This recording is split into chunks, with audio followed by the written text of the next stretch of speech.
Good morning to all of you. We have arrived at one of the most anticipated segments of the 12th International Conference on Business and Information 2021, the Technical Forum in Human Resource Management. We'll walk you through the theme of enhancing people potentials in the next normal and share more valuable insights from the panel of experts in the field of human resource management. Let me proceed by introducing the esteemed panelists.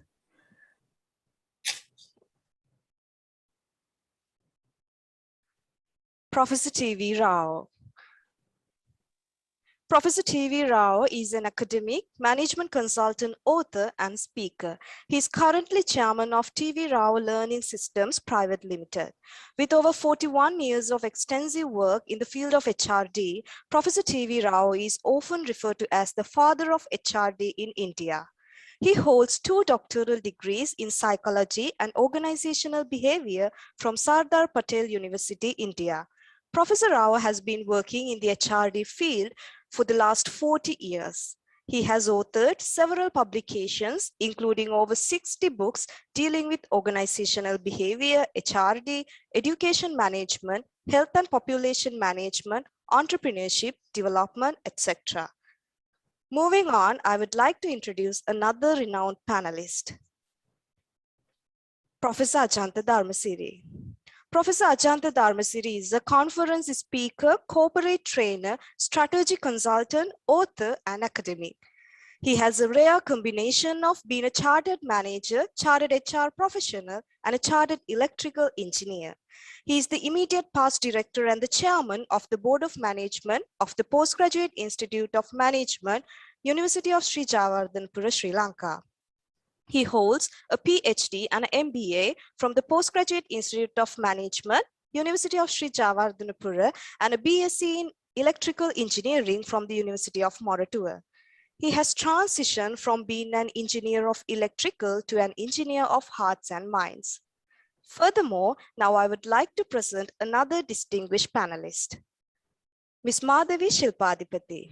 Ms. Madhavi Shilpadhipathi is currently working as the General Manager, Human Resources at MAS Holdings. She held several managerial roles and served at MAS Holdings for more than 18 years before it. In addition, she has also served as a corporate trainer for over 15 years. Ms. Madhavi Shilpadhipathi graduated with a business administration degree specialized in HR from the Association of Business Executives in the UK, and she obtained her Masters of Business Administration specializing in HR from Sikkim Manipal University, India. We warmly welcome all of you for today's session. And now I would like to introduce the moderator of the panel, Dr. D.U. Mohan. Dr. D.U. Mohan is currently working as a senior lecturer attached to the Department of Human Resource Management, Faculty of Commerce and Management Studies, University of Kelaniya. He also serves as the coordinator of the Staff Development Center, Faculty of Commerce and Management Studies. He is one of the former heads of the department. He has obtained his bachelor's in human resource management from the University of Kelania and a master's degree in business administration from the Postgraduate Institute of Management, University of Sri Jayewardenepura. In addition, he obtained his PhD from the University Putra, Malaysia. He has over 15 years of teaching experience in undergraduate, postgraduate, and professional courses. Furthermore, he is a prominent scholar who has authored several publications at national and international levels. From here on, I would like to turn the session over to Dr. Mohan. Okay, thank you very much, Virangi. So very good morning to all of you joined with us. We have a very distinguished, eminent panel here. When I talk about Professor T.V. Rao, actually, he's a South Asia's brand of HRM and HRD, international renowned. And he has a lot of engagement in the industry. I can remember when I was reading for my undergraduates, we were reading his writings, especially HRD auditing and some other aspects of human resource management. So we are really prestige to have a personality like you, sir. Thank you very much for accepting our invitation and joining with us to enlighten our audience today. And Professor Ajantha is the shining HR personality in Sri Lanka. It's another great brand with international exposure. So Professor Ajantha's exposure and also engagement in Sri Lankan management development, human resource development, people potential enhancement is immense. And another best brand that we have is MA's Holdings. So that is the most respectable prestige brand for me, because since 1990s, MA's is a company who actually brought this concept of human resource management from basically multinational arena to our Sri Lankan soil. And Ms. Madhavi is the right personality to talk about MA's HRD and HRM practices in her capacity and based on experience. So this is the diversity we have today. And I should mention here, there are more than 500 people in the queue, but unfortunately we have a quota of 300. So the rest of the people will be directed to other streams. So the audience, you can interactively engage in this discussion. If you have questions, you can raise using the tag in the Zoom link so that we can enable your voice from our side. Okay, without consuming much time, I would like to turn to Professor Ravu to clarify something. Most of the people talk about new normal, next normal, a fresh normal, but the critical aspects of some HR scholars talks about, it's not about normality, it's not about status quo, it's about changing with the change in circumstances, adopting to uncertainties. So I would like to clarify, is there something reality in real called next normal or new normal? So what is your idea, sir? Please, over to you.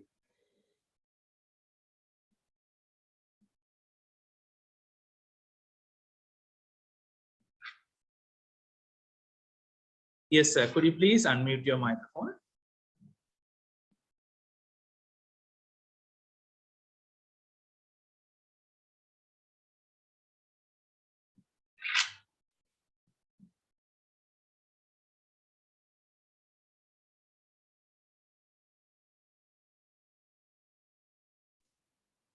Yeah, I think Right. Okay, maybe I was centrally muted. So I think that's fine. Can you hear me now? Yeah, yeah, sure. Okay, wonderful.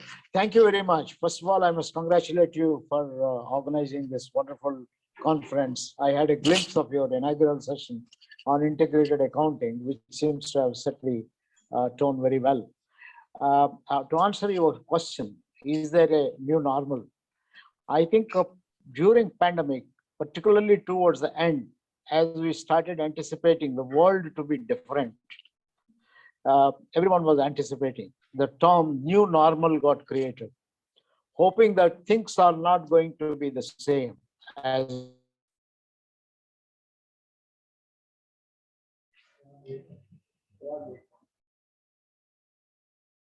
was working from home. Practically last 2 years, if you look at, all corporations encouraged people to work from home, rather they didn't have much of an option. So as a result, space became redundant. The physical space of having beautifully built buildings and other things have become redundant. Transportation has become redundant. Health became the most important priority. Hotels got converted into hospitals. So lots and lots of things have happened in the last couple of years, particularly one and a half years or so. So that's when people started saying that once the pandemic is over, are we going to go to a new normal? If you ask me today, the world is not the same as it was before. There is a definite change. And the change has been maybe 10 to 15 years faster than what it would have been if there was no pandemic. But is it really a new normal? That is a question which I'll find it very difficult to answer. I find some of the corporations are back to their usual self. If you look at the airlines in India, while international flights are banned, still, except through intercountry agreements, till the end of this particular month, I am told that all aircrafts are running to full capacity and the airports are full. In fact, queues are much longer in India than it was before. Now, that means the travel has started and it is not anymore any new normal. It is worse than the old normal, if you really look at it. I think this is only true in relation to certain aspects of life.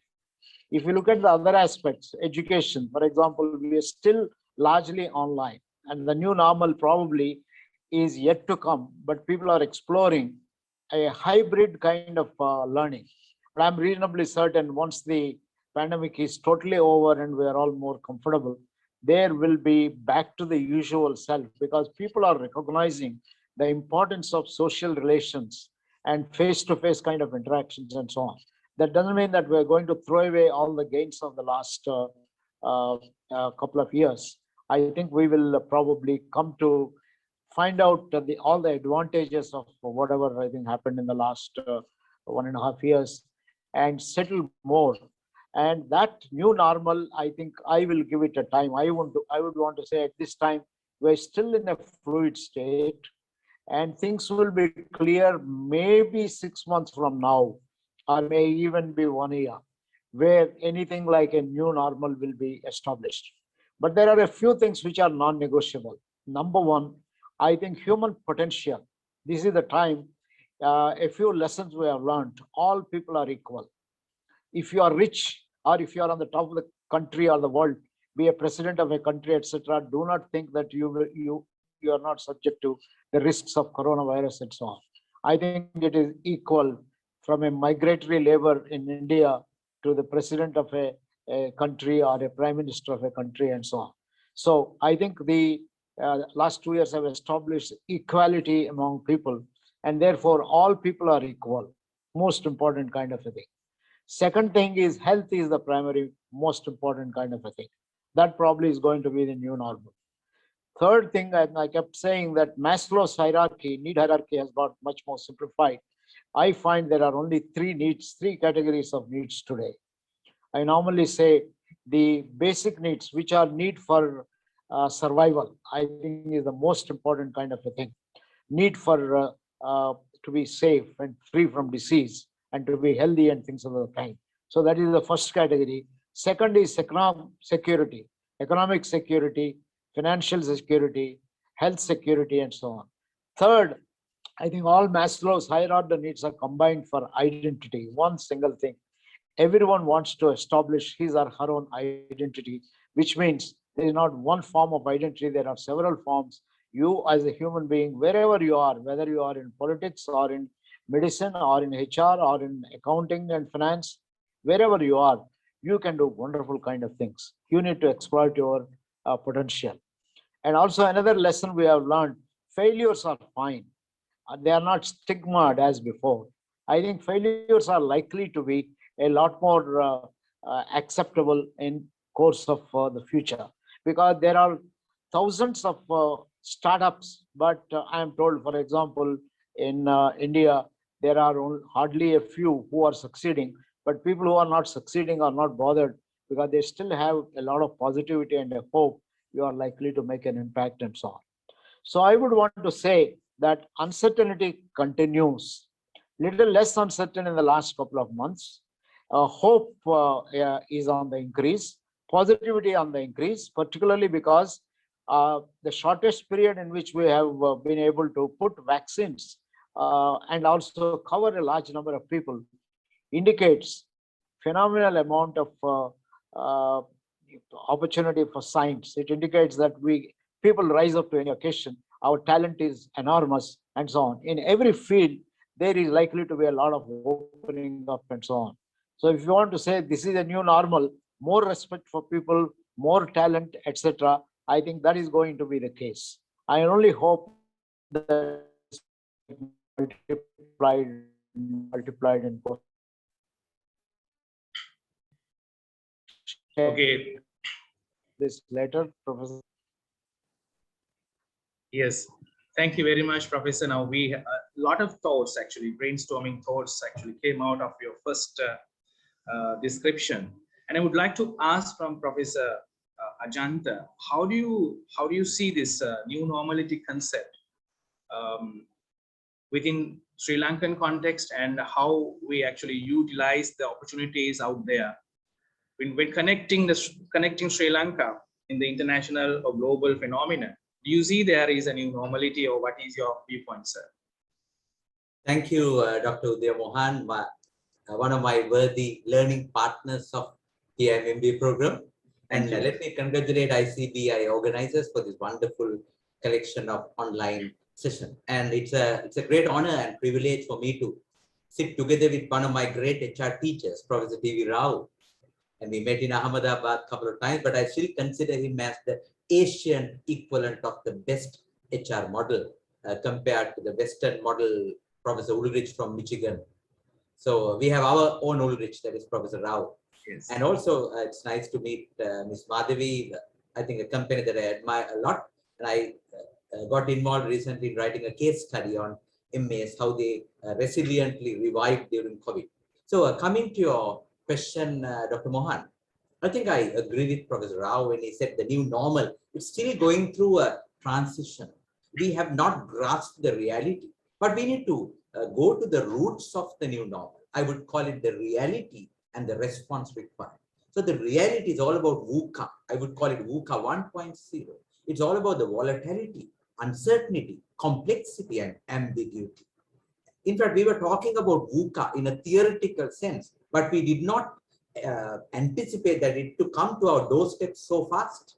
So we see the volatility, uncertainty, complexity, and ambiguity even today with the economic downturn, with the complexities associated in the socio-economic fabric of the country. So that is the reality, the VUCA 1.0.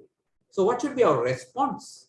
I would call it VUCA 2.0. It's all about the vision, understanding, confidence, and agility. We need to have the right vision for the future, clear understanding of what's going on around, and confidence. In fact, in the organization behavior parlance, we call it the efficacy. Have a high degree of self-efficacy, and then being agile, being dynamic, being vibrant in terms of moving ahead. So my simple way of elaborating is we need to understand the reality, which is VUCA 1.0, and we need to respond with VUCA 2.0. In doing so, we need to quest positive by testing negative for COVID-19. We need to test negative, but quest positive. I think the starting point is a positive mindset. In fact, being positive is now being scary with the COVID-19 realities. But being positive is something very, very important. From a Sri Lankan point of view, Professor Rao, now there are these doomsayers, they talk about the doom and gloom, saying that people are in the waiting queue to get clearance to migrate. They are looking for greener pastures elsewhere. So my simple message to the 300 plus participants who have connected us, this is our land, this is our country, this is our motherland, this is our fatherland. We don't have any other country where we will become a first-class citizen. I would argue, I have been in US, I have been in Europe, I have been in Australia. Nowhere would we be treated as a first-class citizen. Here we are first-class citizen. True enough, the politicians are ruining the country. So that's a different discussion altogether. But at least let's be positive. Quest positive. I think organizations like MAs have shown the potential of being resilient. I think coming to the central theme, Dr. Mohan, showing the people potential. I think the starting point is staying positive. So one step, I have stopped watching news because the news is so negative. So I got the SMS alerts about what's happening. And if I'm interested, I look at that particular segment of the news of the previous night through internet. So I stopped watching news because it's so full of verbal diarrhea of opportunistic politicians. One arguing with another one and another one coming with a counter argument, and the sensational points are edited and captured and putting one, say, pitting one against the other. So this is a typical social media blame game. So as sensible people who are responsible for developing the country, for building our next generation, we need to have a country for our next generation, for our sons and daughters. We can't just run away from the reality. true enough. We have gone down to the brink of the collapse of our economy. But still the positive is that no other way, it's up and up and up. No further going down because we have come to the bottom. So we need to move up. So let's be positive. So let's contribute collectively. Leave out the politicians. Let them play havoc. But at least sensible, intelligent academics, researchers, thinkers, like-minded people in the society who love this country, the beautiful country that we have, the pearl of the Indian Ocean. I think this is the right time to have the right mindset. So I'm glad that I got this forum, this opportunity to address 300 plus thinkers. So we need to think. We need to have the upstairs sharpened. So that is how I would look at the reality. I think it is not just the new normal, Dr. Mohan, we see in the global field. It is some kind of a uncommon new normal in Sri Lanka. So this uncommon new normal with the economic challenge, where when Bangladesh and India are regaining the economic powers, we are still struggling. So we need to have that positive mindset. So let me summarize: quest positive, but test negative. Okay, thank you very much, sir. I think from the viewpoints of Professor Rao and Professor Ajantha, the normality or new normality is evolving. It's about batting or combating with uncertainties. And at the same time, we have to understand the reality, be realistic, and also remain positive. So we have to find solutions in adapting to the uncertainties in this, under this kind of a framework. And we would like to hear some sort of viewpoints from the industry. I think MAS is having more than 99,000 employments today, contributing the economy. Ms. Madhavi, what is your idea about normality or new normality or facing the uncertainty? What was the experience of MAs and what is your idea about this, the two HR personalities' viewpoints about normality?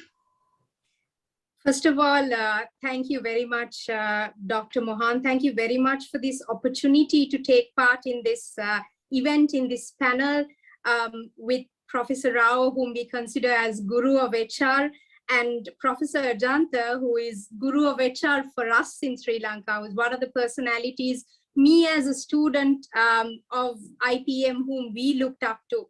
So thank you very much for the opportunity to be here with them today. And also thank you for the University of Kelania for being resilient, being adaptable, and not letting go of these opportunities for the students. We would have loved to have this session physically otherwise, however, but not letting go of that opportunity, giving that to the students, organizing things like that. And it shows as a university how resilient and how adaptable we are. And thank you very much for that. So to talk about new normal for us at MAS, you know, suddenly we were used to doing everything physical, from interview to our engagements to meeting people, working, and suddenly amidst all the medical advancements, the technological advancements in the world, we were faced with a situation where there is no choice but to adapt to flexi working practices, work from home. Your interviews needed to be online, happening online. And when you take MAS, being a manufacturing industry, 100% virtual was not an option for us. Even in Sri Lankan economy, we were considered as an essential service. So we were given the opportunity to bring people in. And apart from the pandemic challenges of managing the health and safety standards, how do we look after our people, having our own care centers to look at our people, making sure the people who are at home who are sick, that we look after them, and health and safety practices and protocols at work. Those were the challenges that we faced when we had to move into our team members, our operations, our technical staff related issues. But other than that, all our innovative related support services, marketing, front end, we operated from home.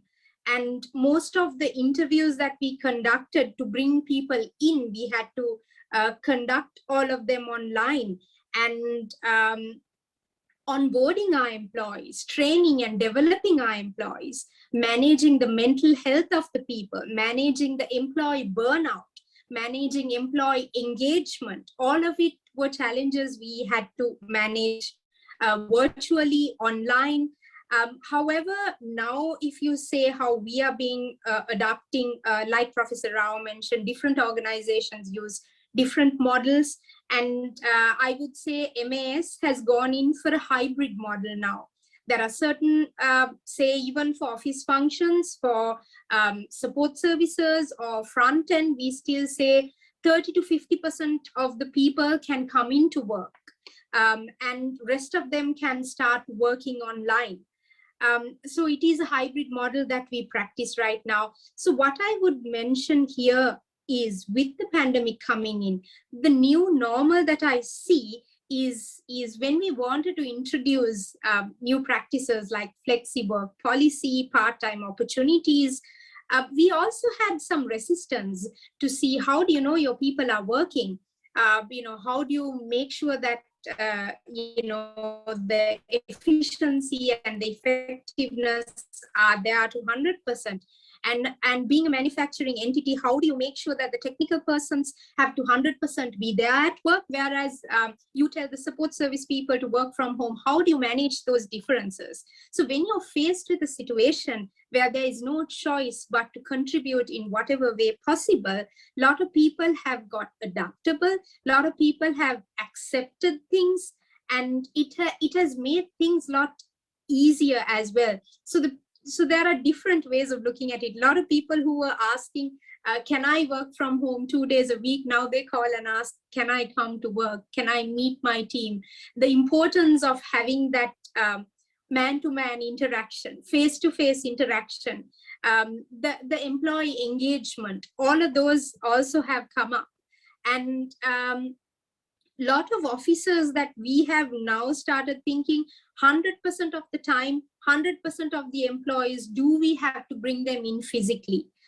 So now we have gone for models like we do have hot seats. There are no more allocated workstation for you. It's a hot seat. So we only have hot seats for about 60% of our capacity, where people come in and sit and work. They can come into office only if necessary for a physical meeting. And if they want to work from home, that opportunity is there. And not only that, we are also looking at a lot of innovative ways of people contributing, part-time, assignment-based, consultancy. So it has opened out a lot of opportunities for people in terms of contributing with employment as well. So if at all, if there is another challenge coming up in like Professor Ajantha mentioned in this VUCA world, if there is another challenging come up, I think as organizations, as employees, as employers, we are much more adaptable and much more resilient to face the uncertainties with the experience we have had, is my thought. Okay, thank you very much, Ms. Madhavi. I think aligning to these, the both viewpoints, Ms. Madhavi's main point is as a respectable essential service provider industry in Sri Lanka, they're experiencing a new normality, and the new normality has given them a lot of opportunities and also challenges to adapt and also be resilient. Now, I would like to this time winding up the first round, understanding what new normality is. I would like to see any questions from the audience. Are there any questions from the audience? So we will, what you need to do is you have to raise your hands here so we can enable you to voice out. Right, in the meantime, so would like to talk about the real practices, what actually industry in Sri Lanka, especially in MAS and also across the globe, what are the good practices that they have done? Now, there are some lot of changes, the status quo changes, old static structure to uncertain complex structures, and individual employee to holistic employee model, and then the static culture to dynamic culture. There are a lot of changes now happening when you compare the situation before 2 years and after 2 years. Now, since Madhavi, Ms. Madhavi was talking about MES practices, I would like to just throw this question to you to talk about what are the specific practices that you have tested from the very beginning and now have reaped the harvest or got the benefit. So what are the successful best practices, maybe the successful cases that you have? Could you please share those things with us? Yes. Dr. Mohan, when you say HR practices, there are administrative practices. How do you manage and administer your employees? And then there are talent management, your employee lifecycle management practices that we've been using, and also employee engagement. Those are the three things that if I am to talk about the best practices or the challenges or what we have been using at MAS. So whilst I spoke about how adaptable and how resilient we have been as an organization, looking at our flexible work policy and tagging employees to deliverables. We don't mind whether they are logged in or working in front of a computer from 8:30 to 5:30, or whether they are working early morning and saving some time during the day in the evening, or whether they prefer to work during weekends more. So we did have core hours where people need to have online meetings, where people need to connect, and we do have our Teams meetings or Zoom meetings or whatever connectivity devices that we require. But other than that, we looked at things. If there are, we do have a proper mechanism of monitoring people on their goals and objectives and their tasks, and weekly monitoring, monthly monitoring to make sure that they meet the deliverables. So there was a lot of trust that was developed. As long as the people deliver their outcomes, as long as people deliver on their goals and objectives, people started trusting and saying, you still don't have to sit in front of a computer all the time, as long as you deliver your results. So that's one of the change of mindset. And with flexible work policy coming into play as well, even though things have really changed a little bit more now, we have been open for people to still, if you want to work from home, you can sit and work from home. That's perfectly all right for you to do that. Whilst doing that, there were certain things that we missed out by going virtual and through the pandemic. That is the person-to-person touch, the employee engagement that we have.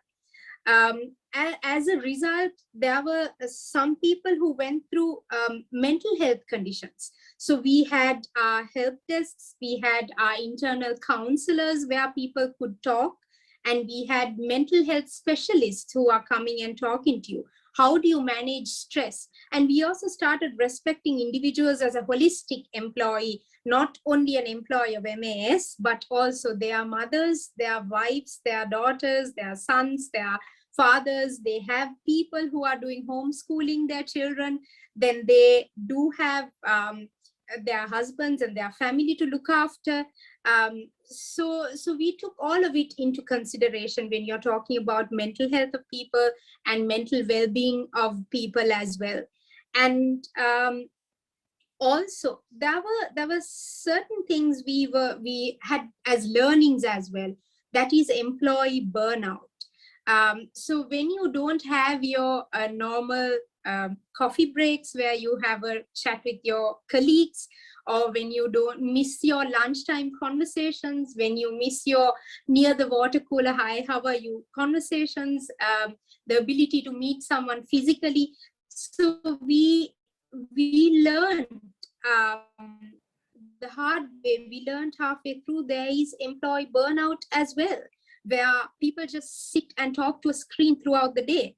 and people start working all the time, and sometimes you miss out on your working hours, because earlier when we come home we had a life on our own at home, but now for us to demarcate that time and close down and shut down and say, now it's our family time, now it's the time that we spent with our home.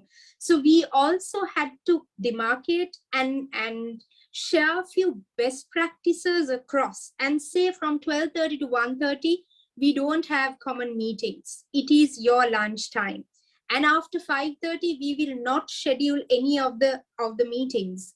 And we made sure that everyone used their annual leave. People felt bad to ask for leave, saying, you're working from home, why do you need leave?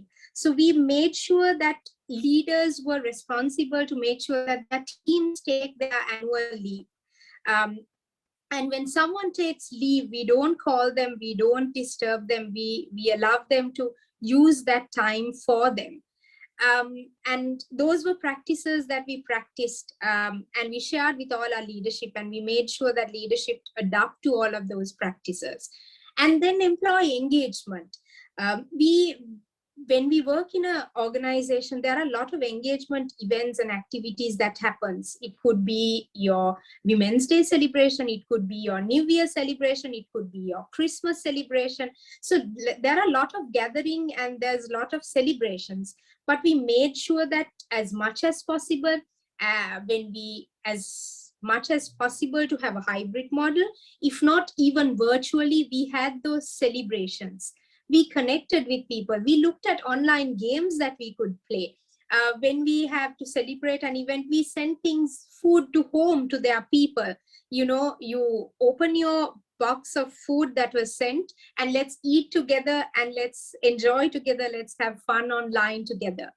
And then we made sure that the leaders allocate at least 1 hour a week to have cameras on meetings together.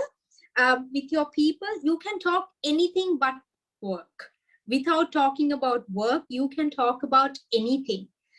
So that way people were free, people were happy. And then we shared online games with people where you could play. So there was a bit of relaxing. We had online birthday celebrations that we were doing. And we used to have games and competitions online. And we shared gifts with people online. And the other thing what we did was we not only the employee, we took the entire family into the equation. So there were competitions for things that you could do as a family, gardening competition, things that you could do with your children. So we made sure that we involved and we got together every one of the family as well as part of the organization. So these were some of the practices that we practiced to make sure that we can get the best during those days as well, Right. Dr. Mohan. Yeah, I'm sure you're having a big story, but because of the time, you also just wanted to put it in a nutshell. And I think we have a question from the audience. I would like to ask, yeah, please. Yeah, please. Could you please, yeah. Good morning. Good morning, my dear panel members and the moderator, Dr. D.U. Mohan. So the question I want to ask while listening to this discussion is, so what are the significant changes that we have to go through in employee value proposition and employee models in the industry with this new normal situation? Okay, I think that the question is open to all three our resource personalities. Yeah, who would answer? Yeah, Professor Rao. Well, I will have a slightly different view on this employee value proposition. I think as far as HR is concerned, I have been saying, has HR in the past really behaved as an employee champion or employer champion? I think pre-pandemic, I used it to express my dissatisfaction that you have not been an employee champion. You always looked at employee value proposition from the employer point of view, very understandable, because an employer is profit driven, top line driven, whereas employee is one's own welfare driven, one's own progression driven, and things of that kind.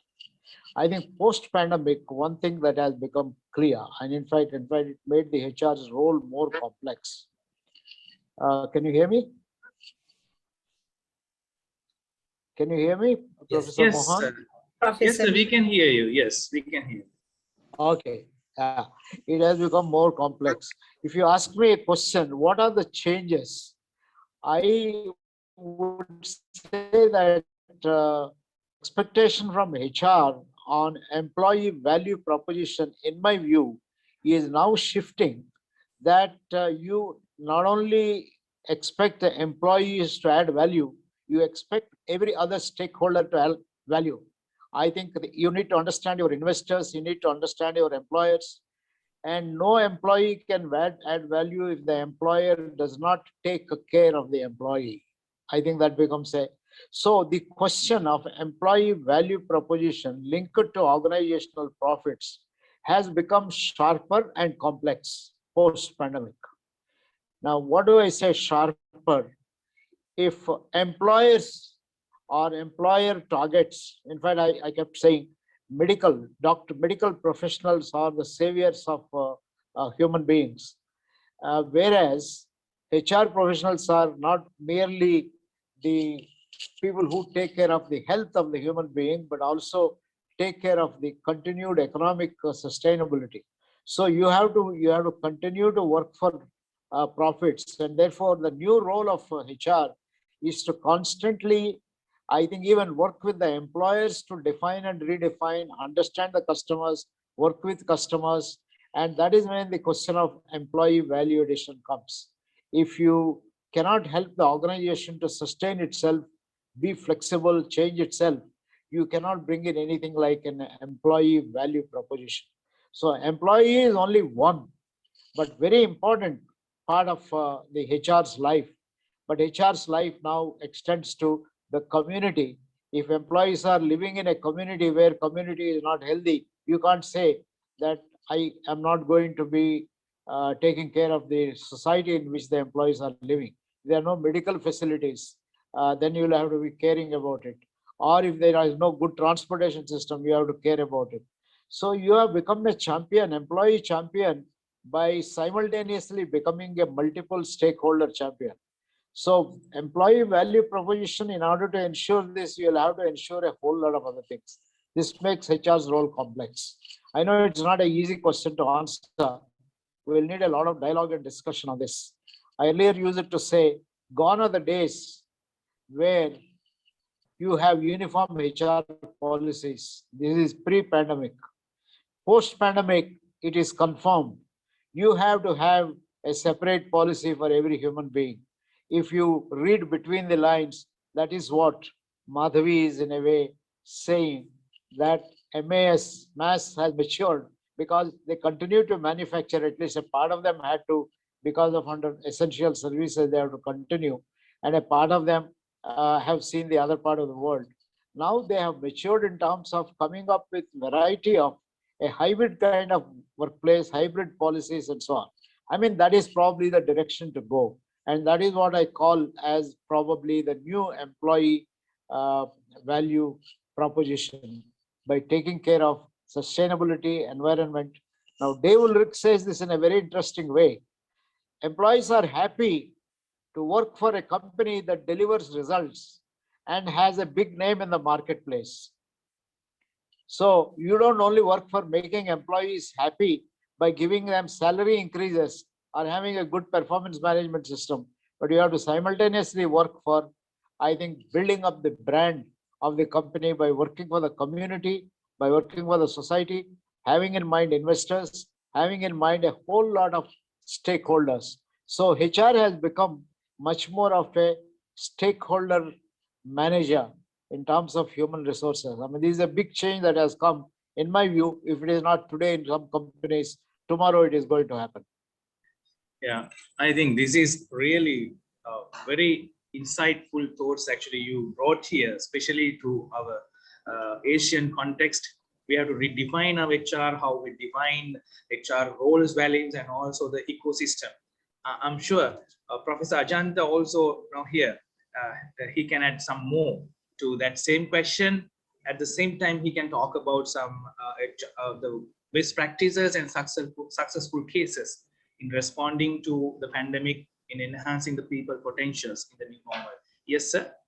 Thank you, Dr. Mohan. In fact, it's an interesting question, and I would like to look at from a slightly different lens to the whole thing. So fundamentally, what is employee value proposition? You bring knowledge, skills, and attitudes to the organization. You contribute through your competency, and you anticipate something in return. So what the employer would give you in return is the value that you anticipate. So that is the traditional way of looking at employee value proposition. So I agree with Professor Rao when he said it's going through a transition. Earlier, we had very transactional kind of thing. I give you this, provided you give this to me, like a very transactional engagement. And as we had been telling, if you give peanuts, you get monkeys. If you give less dollars, you get donkeys. So that's the old way of looking at it. So the new way is that it's more engaging. Now, for example, we have to bring the generational perspective here. So the new generation, it is not just the money per se. Am I having an enjoyable climate? Am I having an enjoyable atmosphere where I have fun? And as Richard Branson has created in Virgin, fun is fundamental for success. So are people enjoying what they do? And I had been talking to several CEOs as part of my ongoing research. And one common thread that I could pick is that they say, we make our people happy and they would ensure the results. I take care of my people and they take care of my business. Several entrepreneurs have told me this. So the leaders should take care of people and people would take care of the business. So in other words, that engaging mindset, wholehearted involvement. So how has it got changed? And I think Ms. Madhavi very correctly explained the dynamism and the flexibility and the rapid change that we are going through. Sometimes having solid free time to be with your family, to have that work-family harmony could be a luxury. Now, sometimes with the working from home, with the telecommuting, with the virtual work arrangement, sometimes with the Zoom meetings, you have shifted from room to Zoom. It would have sometimes become a doom and gloom because you don't have time to have that balance. So we need to have clear understanding of what are the new features of a emerging employee value proposition. I would say the first one, as we already seen, is flexibility. It is not rigid anymore. It's very flexible and very much transformational. That is one. Second one is very context specific. We can't have a general recipe for the whole world. It's very difficult. It's a context specific. Say, I would say what works well for Sri Lanka might be different to what works well in India. It might be different to what works well in America. So we need to have that socio-cultural fabric coming into the scene. Third one is it's a leadership role or the leadership response, I would say. In the new normal, they say leaders have to be holistic, humble, and humane. The leader should see the big picture. And the good trend that we see in Sri Lanka, Dr. Mohan, that employee care has come to the forefront more than the customer care. So there was a realization that you need to take care of your employees. When they are sick and when they are suffering, you have to do some immediate action to ensure that their welfare is taken care of. So employee well-being, employee welfare, employee wellness. So I would say employee care came into the scene as a one direct contribution to the employee value proposition.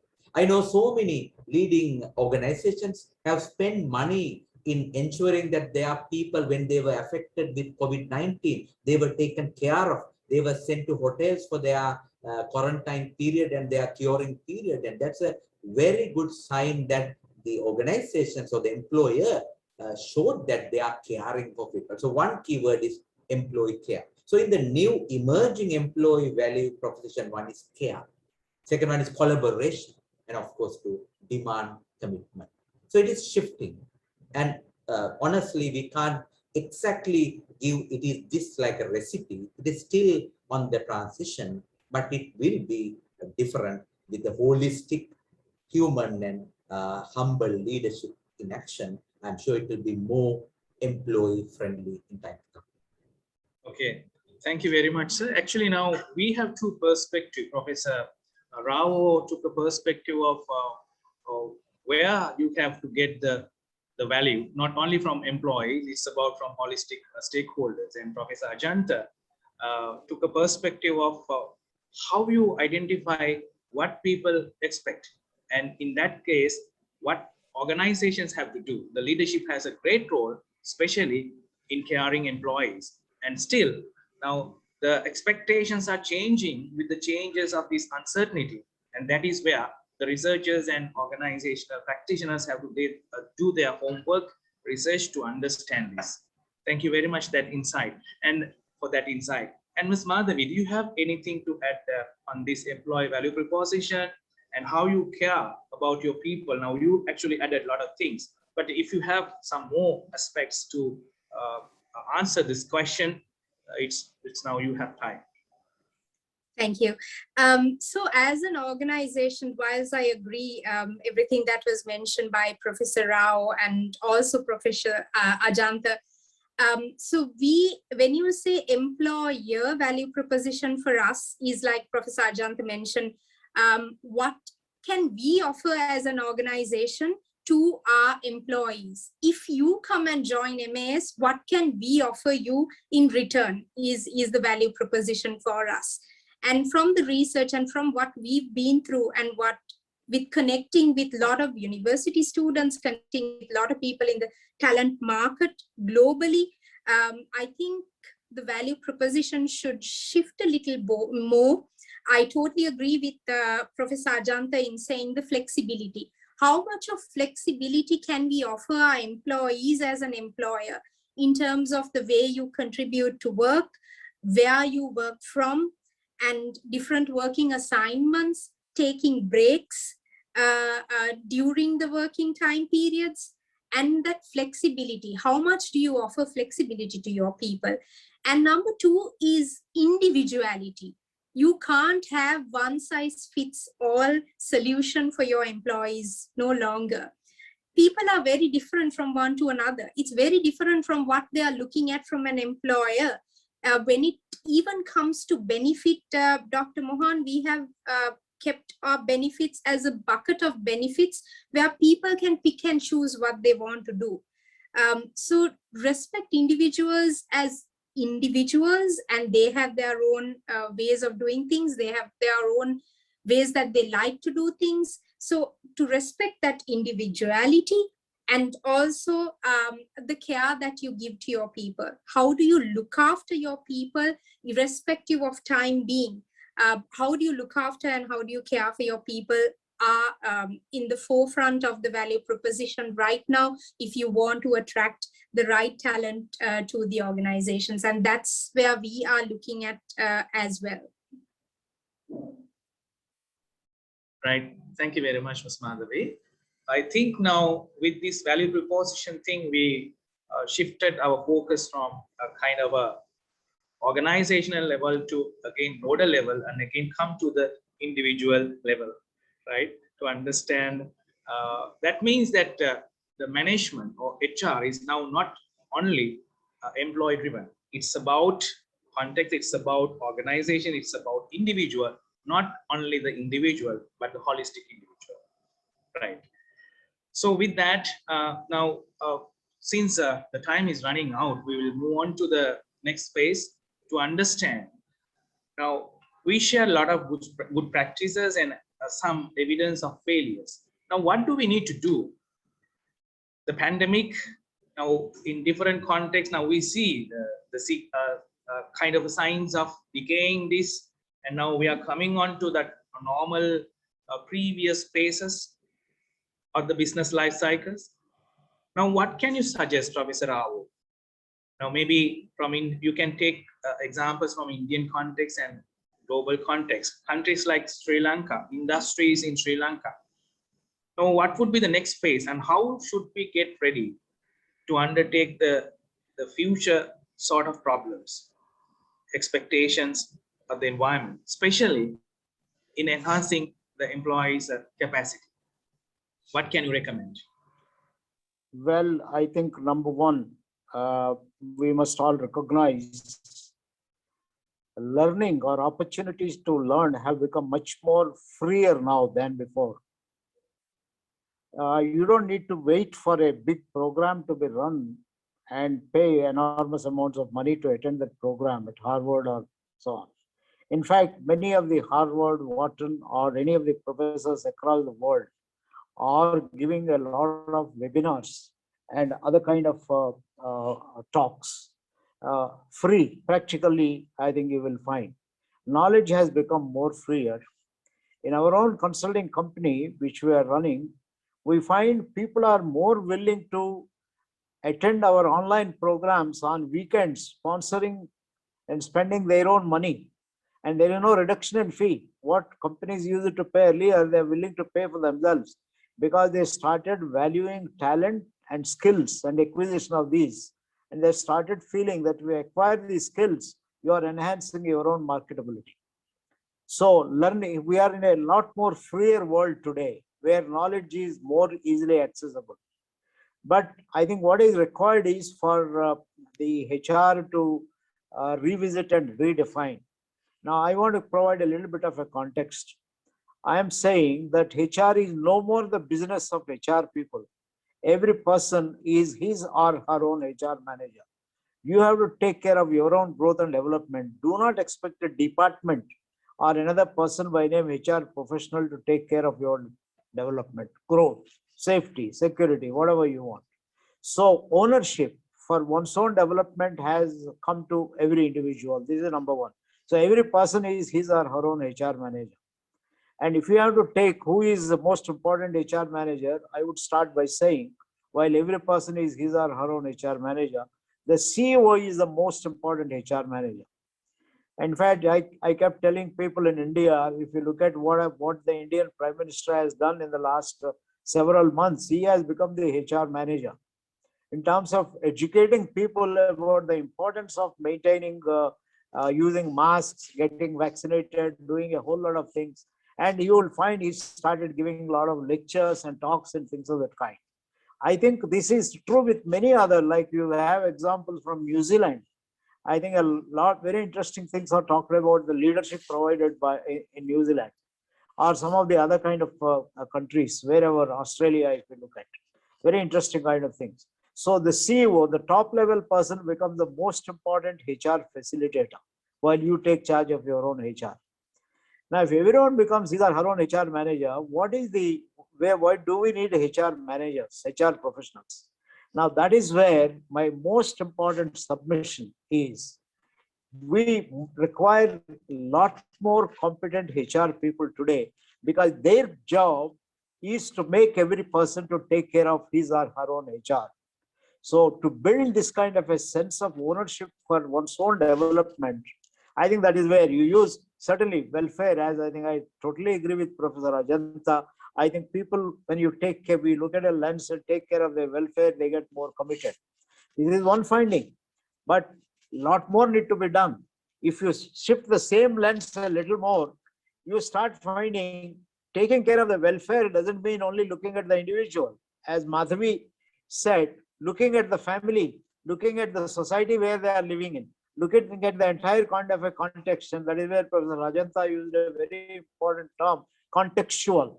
So I think HR professionals' job now has become a lot more open, a lot more important, a lot more focused, but they have to redefine and say, my job is not merely finding out a performance appraisal system or a new recruitment policy or new employee engagement survey, but my job is to make sure that people are happy, take charge of their own growth.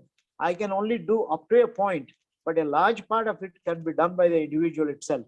There are no easy solutions here, but I think HR professionals should understand if there is any new norm. To me, this is the new norm. Your job is to make everyone his or her own HR manager, take charge of HR and so on. I think this is the kind of a best practice we should work for. Some are doing it not in a planned way, it is happening. But I don't think I think we can do it if you do it in a planned way, we probably will achieve whatever we are supposed to achieve in a short run. This is what I think. I can reply in a very indirect way to your question, Professor Yes. Mohan. Yeah, I think Professor Rao is actually trying to shift the HR paradigms into new arena, and he's talking about learning is most important aspect because contextual sensitivity, contextual grounding, and not only strategy driven, and you have to look at a lot of other stakeholders' expectations. So the CEO has to be the competent HR personality first, because corporate HR and HR department HR are two different things. In that case, those who are driving HR, they have to be really competent HR personalities. So I think with that, I would like to turn to Professor Ajantha, how you actually incorporate Professor Rao's insights and also how you add your suggestions, especially to researchers and practitioners operating within Sri Lanka. Yes, sir. Interesting. What do you Dr. suggest? Mohan. Yes.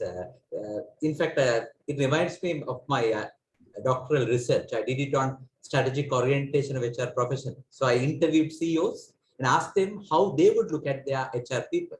So I still remember a young, dynamic, vibrant CEO who was heading an emerging telecommunication company at that time. Of course, now it has become #1. So he said, I would delegate most of my work to my second level, except for key people-related decisions. Except for key people-related decisions. That's exactly what Professor Rao was saying. It's basically the leader as the key strategic HR handler. So this fits well with my 7G framework, which I'm humbly happy to share. In fact, my textbook was based on that. It's all about starting with the goal, the future in focus, strategic human resource management, led by the right leadership with the right vision, right passion, with the right set of action. So that's the centermost G, goal, having the real aspiration for future. And of course, with COVID, you need to readjust that. You need to revisit and review the goal. And then the inner circle has 5 Gs. You get the right talent. You need to get the right person to the right position with the right competencies. Sad to note, Professor Rao, in fact, I had been openly saying this, in Sri Lanka, one major issue in a lot of state-owned enterprises, connections have become more critical than competencies. Who you know has become more important than what you know.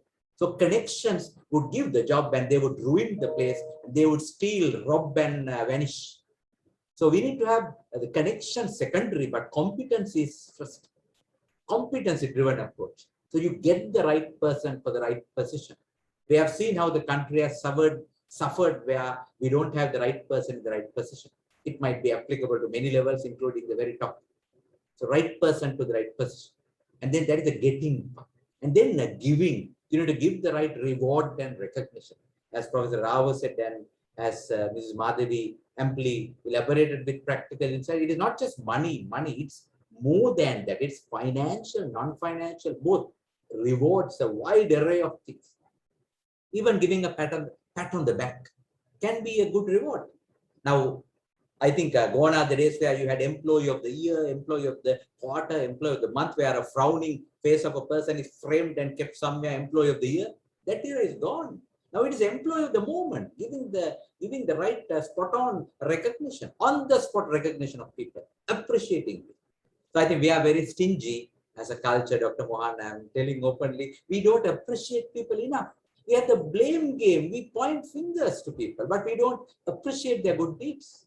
So we need to move beyond that in appreciate. So that is the give. And then of course, grow. You need to grow talent for future. It's an investment in the long run. You need to get the right talent and enhance it, enable it to develop, grow. And then of course, we need to glue them, binding them, engaging them. That's where the employee engagement comes into the scene. Sometimes we grow them. If you don't glue them, they will get, they will get attracted. They will get poached by a competitor. So you have to glue them. And of course, let them shine bright, glow. Let them show their performance in action, glowing. And of course, you need to then guard. Final G is guarding, having the right set of regulations, rules, where I would say right set of values. I personally prefer value-based behavior. You need to have the right set of values which give them the ethical guideline for them to have self-discipline. The normative control is the best control in terms of having it in the long run. So you have to have the goal and then get, give, grow, glue, glow, and of course, guard. That's my simple way of looking at. In fact, all those G's have to be redefined, revisited, reevaluated in the new normal, but the fundamental challenge remains same, how to get the best out of people. In fact, I remember Professor Rao was using the word human enablement management, human aspiration management, human potential management, not just human resource management. It goes beyond. Thank you very much. Thank you very much, sir. Now, Professor Ajantha is basically highlighting our Sri Lankan context flavors different to rest of the world. And we have some sort of very severe weaknesses, very hard weaknesses as a culture, sometimes in values and in national politics and national governing system. With that context, how we empower our people. And I think Professor Ajantha has written, we can see his writing of this model HR, the HR processes that he has just mentioned. Now, the audience, they can actually read Professor Ajantha's that book, how he has conceptualized the HR processes that really consider the Sri Lankan flavors. Thank you, sir. And we will move on to Ms. Madhavi. I think you have confronted with all challenges and have adapted, adjusted, and you have practiced. Now, what do you have ahead further as challenges, and what can you actually suggest, and what is your the way forward in addressing all these challenges? So if you share those things, I think I'm sure the researchers, students, and also the practitioners can actually learn from MA's way. Yes, Ms. Madhavi. Right. So it was amazing to listen to Professor Rao as well as to Professor Ajantha, and how they spoke about the HR is not something that an HR department or a corporate office can handle.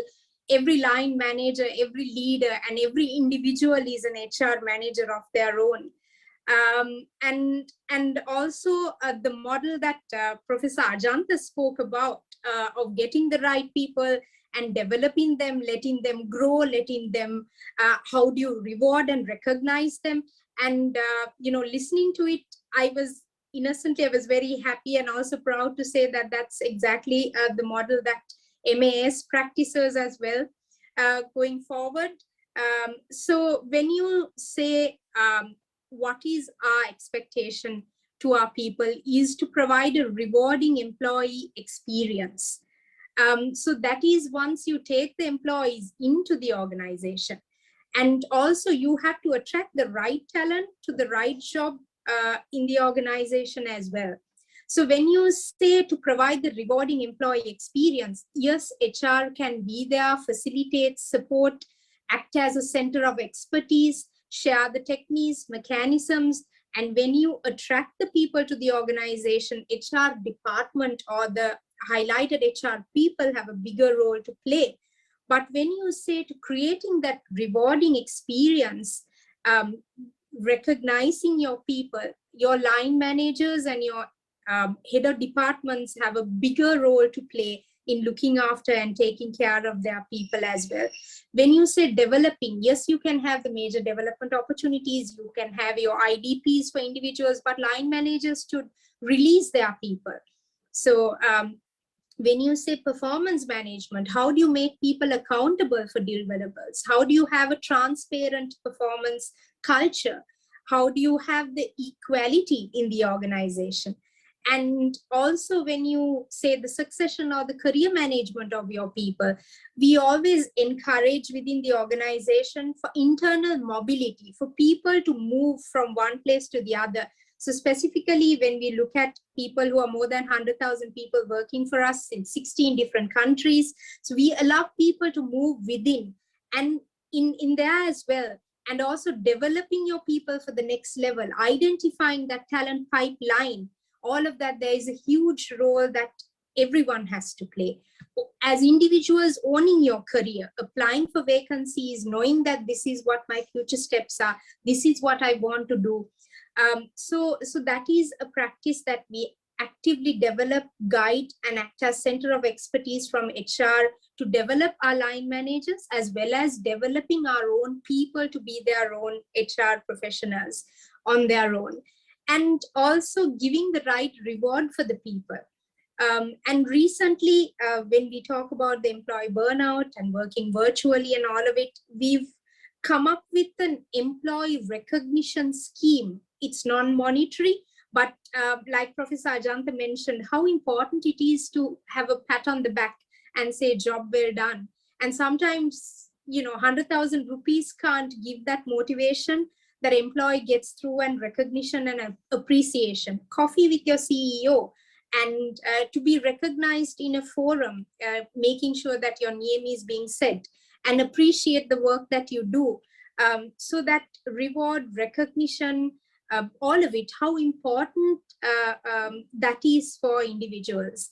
And also the employee engagement, and that employment experience that is satisfying for you, that creates through the right level of employee engagement that you have. So in doing all of that, it is very, very important to make sure that the entire organization, not only just HR department, but the entire organization is responsible to look after their people in providing that rewarding employee experience. And as employees also, all of us are responsible to make sure that we also create and carve the right environment for us in the organization as well. So with the time limit that is given, I think those are my thoughts, Dr. Mohan, that I would like to share. That's really interesting. I think we have a lot to learn as academics, and also I'm sure the audience here. And there are a lot of some questions we received, but unfortunately we had to just allow the eminent panelists to talk, because they have their own story. So I think the time that we were given is exactly, we are now, the time is matured. So what we need to do is, this can be taken as a kind of another agenda for research, and also for practitioners to investigate further, to do their own homework, grounding research and also investigations. So industry has a big role, not just practicing, but just linking with the other institutions like universities, and using these connected networks to produce the knowledge and also just share what they practice. And we are also have that great responsibility to take that industry voice. So that's why ICBI taking that leading role in enhancing the management education, especially in our stream human resource management.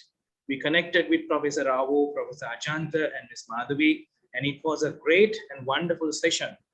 So I'm sure, for me personally, I see that there is a huge need for Sri Lanka to redefine our HR value, the starting point of HR ecosystem, and stakeholders.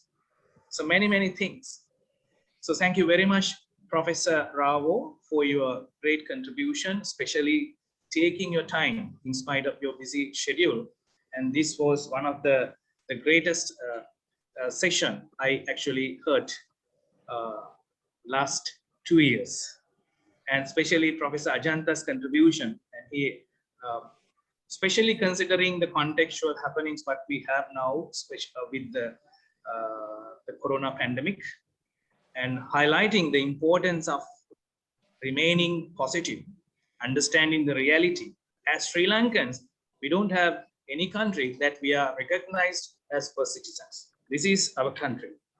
So HR has a lot of myopia, and people value also have a lot of myopia. And sometimes the political waves breed those things in a negative way. That's why people are now queuing for visa to leave the country. And in that context, what Ms. Madhavi has shown us, how they have realistically achieved the good result, even in spite of this all difficulties. They have given some examples. So as Sri Lankans, what we need to do is just think and then activate it.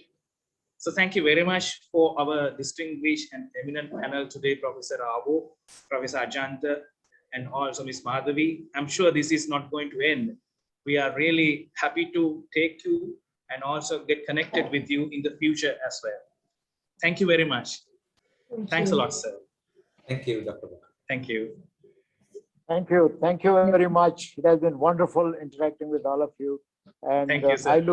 I look forward to the case to be written by Professor Ajantha on MAS. It's a very interesting look, looks to be from what Madhavi presented. We look forward to learn more from this. Thank you very much, Professor Mohan, for facilitating this. Thank you, sir. Thank you very much. Thank you, Madhavi. Thank you.